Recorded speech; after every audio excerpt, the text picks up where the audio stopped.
For those who suffer from seasonal allergies, the onset of spring can be a bittersweet time.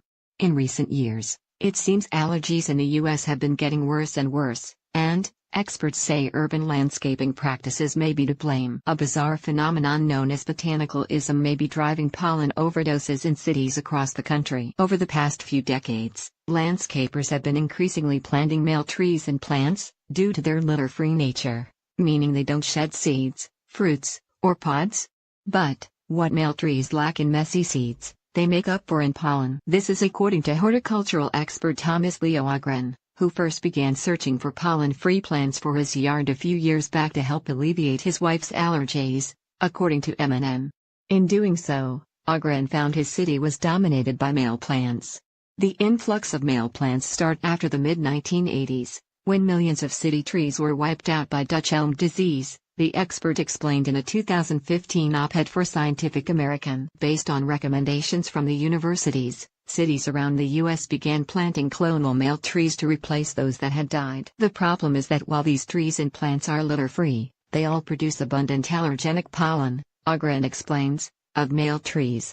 And, as they get bigger each year, they release more pollen. To fight the issue, the expert urges landscapers and local growers to use more female trees. He's even developed an online tool called the Ogren Plant Allergy Scale, OPALS, to rank common plants. Botanicalism is a term coined by horticultural expert Thomas Leo Ogren.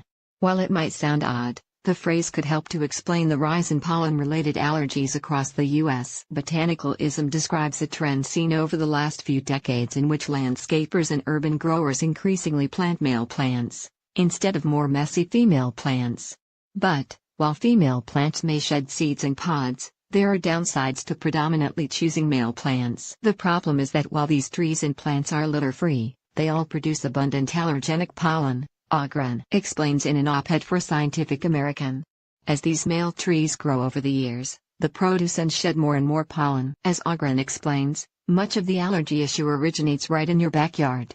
Despite what we often read about pollen blowing in from hundreds of miles away, in fact most pollen lands and sticks quite close to where it is shed, Ogren explained. The greatest amount of pollen from a large tree will normally land within 20 to 30 feet from the dripline of the tree itself. This translates to what is known as proximity pollenosis or allergy that is triggered by the planets closest to where we live, work, play or go to school.